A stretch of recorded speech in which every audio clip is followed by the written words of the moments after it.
जय श्री राम। आज हम बात करेंगे भाग्य से संबंधित।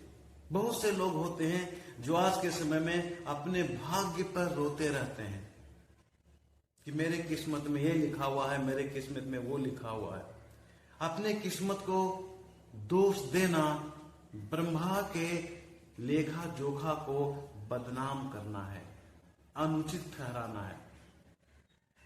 तो फिर ऐसा गलत कहते क्यों है? ना समझ के कारण। हम समझ नहीं पाते कि सभी का किस्मत एक जैसा नहीं हो सकता, सभी के भाग्य में सुख नहीं हो सकता। अगर सबके भाग्य में ब्रह्मा सुख लेते हैं तो दुख का महत्व खत्म हो जाएगा। अगर सभी के किस्मत में, सभी के भाग्य में ब्रह्मा दुख लिख देते हैं तो सुख का अस्तित्व खत्म हो जाएगा। अगर केवल दिन ही होता, रात नहीं होता, रात का महत्व खत्म हो जाता। हम लोग समझ नहीं पाते कि रात्रि क्या होता है। इसलिए सुख के साथ दुख, रात्रि के साथ दिन का होना बहुत जरूरी है। लेकिन हम ऐसे इंसान हैं कि अनुचित काम करते करते, अनुचित सोचते सोचते और अनुचित के बारे में चर्चा करते करते हमेशा अनुचित पथ पर ही चलते रहते हैं। और यही कारण है कि अनुचित पथ पे चलते चलते हम अनुचित पथ को ही अच्छे मार्ग मानते हैं और अधर्म करते हुए हम धर्म को भूल जाते हैं और हम दिमाग में रखते हैं, हम अपने कर्म को कहते हैं कि मैं तो सही कर्म कर रहा हूं, जबकि वो कर्म गलत होता है। हम ये भूल जाते हैं कि संसार में कुछ उचित कर्म भी है।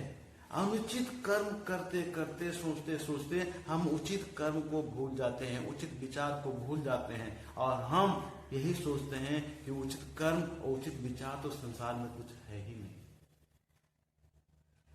यही हमारे भाग्य का दोष है।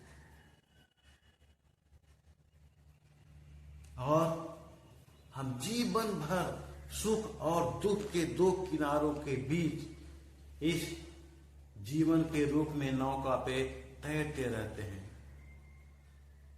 अगर हम हमेशा सुख का कर्म करें, भलाई का कर्म करें, ऐसा कर्म करें जिससे सबका परोपकार हो, सबका भलाई हो, तो दुख कभी नहीं आ सकता। एक मुनि थे, विश्रवा मुनि। उनके वंश में एक बालक ने जन्म लिया था।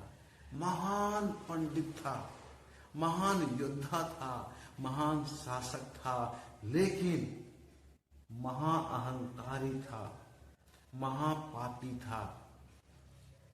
और उस बालक का नाम क्या था? रावण।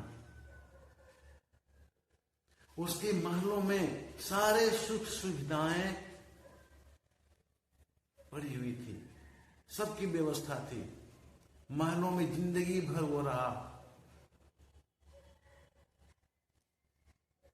सभी सुख सुविधाएं उसके महल में थी। यहां तक कि लक्ष्मी और देवी देवताओं को उसने बंदी बना लिया था। उसका एक पुत्र मेघनाद तो इंद्र को ही जीत लिया था। इतना होने के बावजूद भी उसके अच्छे कर्म नहीं होने के कारण अंत में श्री राम के चरणों में झुकना पड़ा और उनके हाथों उसका विनाश हो गया। दूसरी ओर राजा दशरथ के वंश में राम जैसे पुत्र पैदा हुए, 4 भाई। अब इनके बारे में सोचिए। बाल्यकाल, राम का बाल्यकाल गुरुकुल में बीता, युवा काल वन में बीता,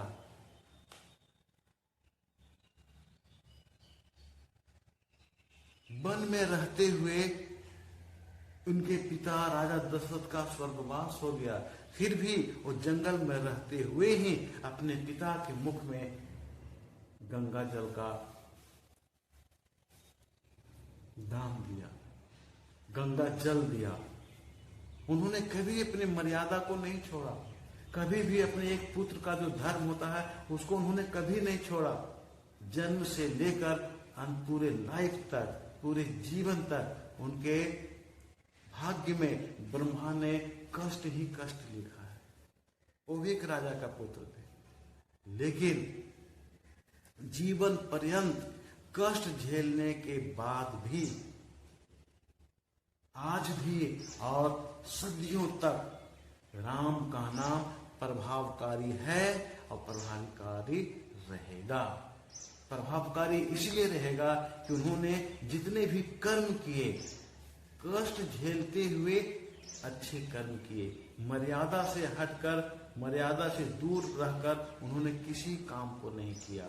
लेकिन रावण महलों में रहते हुए सारे सुख सुविधाओं का अपार व्यवस्था होने के बावजूद भी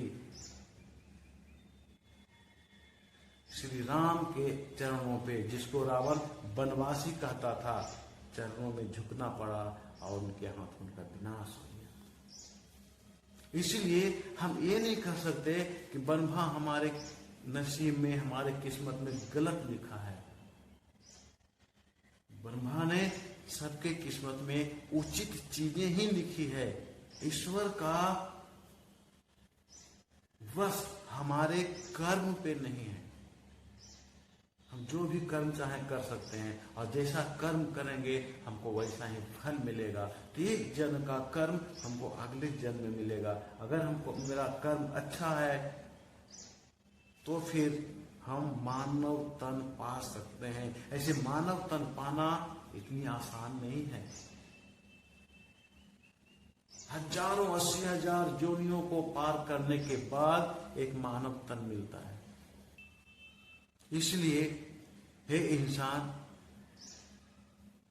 हमें अपने भाग्य पर कभी उदास नहीं होना चाहिए, कभी निराश नहीं होना चाहिए। अगर हम ऐसा करते हैं तो विधाता ब्रह्मा के लेखा जोखा पर आंच आएगा, उनकी बदनामी होगी, क्योंकि उन्होंने जो भी लिखा है हमारे कर्म फल के आधार पर लिखा है। इसलिए आए आज से ही हम अच्छे कर्म करना शुरू कर दें, ताकि अच्छे कर्म का फल अच्छा हो और हमने जो भी बुरा कर्म किया धीरे धीरे खत्म होता चला जाएगा और फिर हमारा जीवन सार्थक होगा। हम पंच तत्व में मिलने के बाद हम ये उम्मीद ना रखें कि प्रकृति में मिल जाए, हम ये उम्मीद रखें कि परमात्मा में मिल जाए। जय श्री राम।